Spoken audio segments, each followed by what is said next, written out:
ತಾನೇ ನಮ್ಮ ಕರ್ನಾಟಕ ರಾಜ್ಯ ಸರ್ಕಾರದ ಮಾನ್ಯ ಮಾಜಿ ಮುಖ್ಯಮಂತ್ರಿಗಳಂಥ ಸಿದ್ದರಾಮಯ್ಯನವರು ಕೊಟ್ಟ ಮಾತಿನಂತೆ ನಡ್ಕೊಂಡು ಅವರ ಒಂದು ದೊಡ್ಡತನ ಹಿರಿತನವನ್ನು ಒಂದು ಪ್ರದರ್ಶನ ಮಾಡಿ ರಾಜಕೀಯದಲ್ಲಿ ಈಗ ಡಿ ಕೆ ಶಿವಕುಮಾರ್ ಅವ್ರನ್ನ ಮುಖ್ಯಮಂತ್ರಿ ಮಾಡಬೇಕು ಅಂತೇಳಿ ಏನು ಇದು ಮಾಡ್ತಿದ್ದಾರೆ.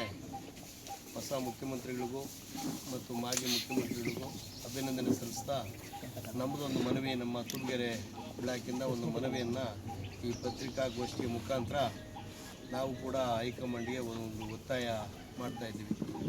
ವಿಷಯ ಇಷ್ಟೇ, ನಮ್ಮ ಕೆ ಎಚ್ ಮುನಿಯಪ್ಪ ಸರ್ ಅವರು ತುಂಬ ಹಿರಿಯರು ಇದ್ದಾರೆ. ಅವರು ಕೂಡ ಈಗ ಮಾಜಿ ಆಗಿದ್ದಾರೆ. ಮತ್ತು ಡೆಪ್ಟಿ ಸಿ ಎಮ್ ಉಪಮುಖ್ಯಮಂತ್ರಿ ಸ್ಥಾನವನ್ನು ಆ ಒಂದು ಸಮುದಾಯ, ದೊಡ್ಡ ಸಮುದಾಯದ ಮುಖಂಡರಿಗೂ ಕೂಡ ಅವರು ಜೊತೆಗೆ ಭಾಳ ಅನುಭವಶಾಲಿಗಳು. ಹಾಗಾಗಿ ಅವರಿಗೆ ನಮ್ಮ ಕ್ಷೇತ್ರದ ಪರವಾಗಿ ನಮ್ಮ ಎಲ್ಲ ಕಾಂಗ್ರೆಸ್ ಬಂಧುಗಳ ಹಿರಿಯರ ಎಲ್ಲ ಅಪೇಕ್ಷೆಯಂತೆ ಅವರಿಗೆ ಕೊಟ್ಟೇ ಕೊಡಬೇಕು ಅಂತೇಳಿ ನಾವು ಸರ್ಕಾರಕ್ಕೆ ಮತ್ತು ಹೊಸ ಮುಖ್ಯಮಂತ್ರಿಗಳಿಗೆ ಒತ್ತಾಯ ಕೂಡ ಮಾಡ್ತಾಯಿದ್ದೇವೆ. ಕೇಂದ್ರಕ್ಕೂ ಕೂಡ ನಾವು ಒತ್ತಾಯ ಮಾಡ್ತಾಯಿದ್ದೇವೆ.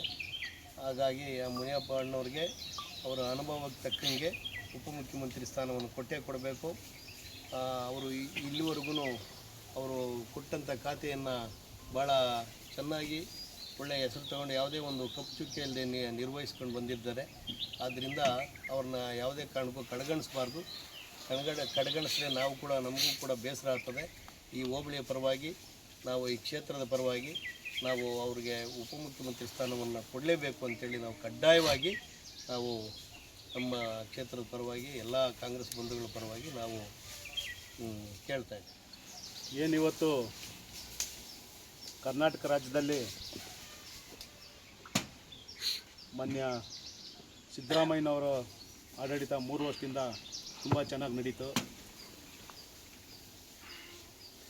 ಕೇಂದ್ರದ ಕಾಂಗ್ರೆಸ್ ಹೈಕಮಾಂಡ್ನವರು ನಮ್ಮ ಡಿ ಕೆ ಶಿವಕುಮಾರ್ ಅವರು KPCC ಅಧ್ಯಕ್ಷರು ಅವರು ಆಡಳಿತ ಮಾಡಲಿ ಅಂಥೇಳಿ ಉಳಿದ 12 ವರ್ಷವನ್ನು ಅವ್ರು ಬಿಟ್ಕೊಡ್ಬೇಕು ಅಂತ ನಮ್ಮ ಸಿದ್ದರಾಮಯ್ಯನವ್ರಿಗೆ ತಿಳಿಸಿದಾಗ ಅವರು ಯಾವುದೇ ತಕರಾರಿಲ್ಲದೆ ಏನೂ ಇಲ್ಲದೆ ಹೈಕಮಾಂಡ್ ಮಾತಿಗೆ ಕೂಡಲೇ ಬಂದು ರಾಜ್ಯಪಾಲರಿಗೆ ಹೋಗಿ ನಮ್ಮ ಡಿ ಕೆ ಶಿವಕುಮಾರ್ ಅವ್ರನ್ನ, ಅವರ ಸಹೋದ್ಯೋಗಿಗಳನ್ನ ಎಲ್ಲರೂ ಜೊತೆ ಕರ್ಕೊಂಡೋಗಿ ಮಾರನೇ ದಿವಸನೇ ಬಂದು ರಾಜೀನಾಮೆ ಕೊಟ್ಟಿದ್ದಾರೆ.